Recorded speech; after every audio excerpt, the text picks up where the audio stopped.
एक दिन ये आदमी यहाँ पर लकड़ियाँ काट रहा होता है, तभी इसके पास एक साधु जी आ जाते हैं और साधु जी उस व्यक्ति से पीने के लिए पानी मांगते हैं। वो व्यक्ति बहुत अच्छे दिल का था, इसलिए साधु जी को पानी लाकर दे देता है और साधु जी पी लेते हैं। पानी पीने के बाद साधु जी उसको धन्यवाद बोलने ही वाले होते हैं कि वे देखते हैं कि वो व्यक्ति बहुत उदास है। अब साधु जी उस व्यक्ति से उदासी का कारण पूछते हैं। वो आदमी कहता है कि साधु जी मैं बहुत ही गरीब हूँ, मैं अपने घर का पालन पोषण सही से नहीं कर पा रहा हूँ। उस आदमी की ये बातें सुनकर साधु जी उस व्यक्ति को एक जादुई दिया देते हैं और कहते हैं कि तुम जो भी इस दिए से मांगोगे वो तुम्हारी इच्छा पूरी कर देगा। जैसे वो व्यक्ति दिए को लेकर घर पहुंचता है, उसकी बीवी दिए को जलाकर बहुत सारी चीजें टेबल कुर्सियां घर वगैरह मांग लेती है और बहुत ही अमीर हो जाती है। एक दिन उसी व्यक्ति के द्वार पर एक साधु जी आ जाते हैं और उसकी पत्नी से कहते हैं कि बेटी मुझे पानी पिला दो। दोस्तों आगे की बात जानने से पहले अगर आप एक सच्चे हिंदुस्तानी तो हमारी वीडियो को लाइक और चैनल को सब्सक्राइब जरूर कर दें और कमेंट करके बताएं कि आप हमारी वीडियो कहां से देख रहे हैं। दोस्तों उसके बाद वो आदमी जो अमीर हो चुका था वो अंदर से आवाज लगाता है कि कौन कम वक्त चिल्ला रहा है, जो भी उसको भगा दो, यहाँ कोई पानी वानी नहीं है। जैसे उसकी पत्नी साधु जी को वहाँ से भगाती है, दिए की सारी शक्तियाँ खत्म हो जाती हैं और अब वो व्यक्ति साधु जी के पास दौड़ते हुए जाता है और उनसे माफी मांगने लगता है, लेकिन साधु जी उसको क्षमा नहीं करते हैं।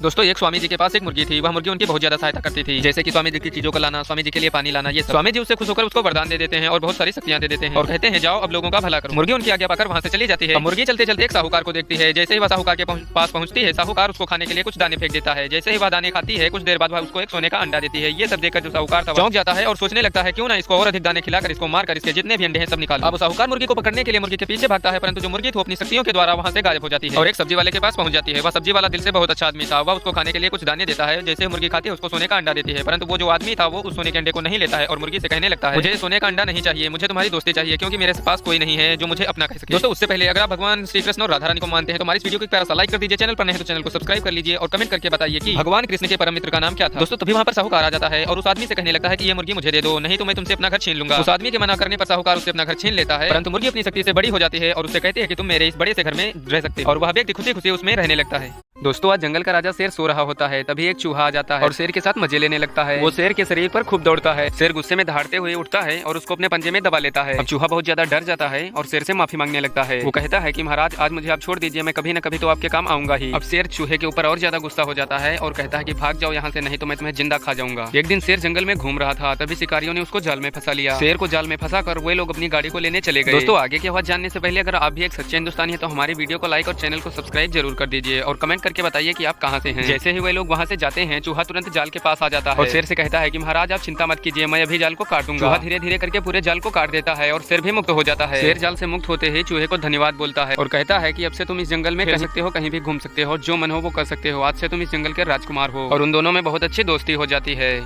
एक जंगल में एक उल्लू, एक नेवला, एक चूहा और एक बिल्ली रहते थे। वो एक दूसरे के जानी दुश्मन थे और एक दूसरे से बचकर रहते थे। एक दिन उस जंगल में एक शिकारी आया, उसने जानवरों को पकड़ने के लिए उसी पेड़ के नीचे जाल बिछा दिया। बिल्ली पेड़ के ऊपर बैठी थी, जैसे ही वो चूहे को पकड़ने के लिए पेड़ से नीचे उतरती है वो जाल में फंस जाती है। थोड़ी देर बाद वहाँ पर चूहा आ जाता है, वो बिल्ली को जाल में फंसे हुए देखकर बहुत ज्यादा हंसने लगता है और बिल्ली से कहता है कि तुम मुझे खाने आ रही थी ना, फंस गई ना जाल में। चूहे की हंसी देखकर नेवला और उल्लू भी नीचे आ गए। अब जैसे ही चूहा नेवला और उल्लू को देखता है वो बिल्ली से कहने लगता है तुम जिस जाल में फंसी हुई हो मैं उसी में छुपने जा रहा हूँ, तुम मुझे खाना मत, उसके बाद में मैं तुम्हारी जाल को काट दूंगा और तुम भी आजाद हो जाओगे। दोस्तों आगे की बात जानने से पहले अगर आप हमारी वीडियो को इंडिया से देख रहे हैं तो हमारी वीडियो को लाइक और चैनल को सब्सक्राइब करें और अगर किसी अलग कंट्री से देख रहे हैं तो कमेंट करके बताएं। दोस्तों चूहे ने जैसा कहा था बिल्ली ने सेम टू सेम वैसा ही किया और बाद में चूहे ने उसका जो जाल था उसको काट दिया और बिल्ली और चूहा दोनों आजाद हो गए और चूहा जैसे ही बाहर निकला झट से अपने बिल के अंदर घुस जाता है। अब उन दोनों में काफी अच्छी दोस्ती हो जाती है और वे दोनों लोग साथ में खेलने लगते हैं। एक जंगल में 7 बकरियां रहती थी, उन सब में बहुत अच्छी दोस्ती थी, वे सभी एक साथ ही रहती थी और एक साथ ही घूमती थी। पूरा जंगल उनकी दोस्ती की मिसाल दिया करता था। जब भी बकरियों को सोना होता था तो 5 बकरियां सोती थी और 2 बकरियां पहरा देती थी ताकि कोई जंगली जानवर उन पर हमला न कर सके। दोस्तों उसी जंगल में एक लोमड़ी रहा करती थी जो कि उन बकरियों पर काफी नजर बनाए हुए थी। एक दिन लोमड़ी उन बकरियों पर हमला करती है, लेकिन बकरियों की एकता से लोमड़ी मात खा जाती है क्योंकि सभी बकरियां मिलकर उसके ऊपर हमला कर देती हैं और वो दुम दबाकर भाग जाती है। परंतु लोमड़ी ने अभी तक हार नहीं मानी थी, वह उन बकरियों का पीछा करती ही रहती है। एक दिन उन्हीं बकरियों में से घास खाने को लेकर थोड़ा झगड़ा हो जाता है, जिसकी वजह से कोई कहती है कि ये घास मेरी है, कोई कहती है ये घास मेरी है। तभी वहाँ पर बड़ी बकरी आती है, कहती है आपस में झगड़ा करना ठीक नहीं, परंतु छोटी वाली बकरियां गुस्सा होकर वहाँ से अलग अलग चली जाती है। अब लोमड़ी तो उनका पीछा कर ही रही थी, उसको इसी मौके की तलाश थी। उसने सोचा कि बहुत सही मौका है इनको मारकर खाने का, वो एक एक करके सभी को मारकर खा जाती है। दोस्तों एकता की शक्ति को नकारा नहीं जा सकता।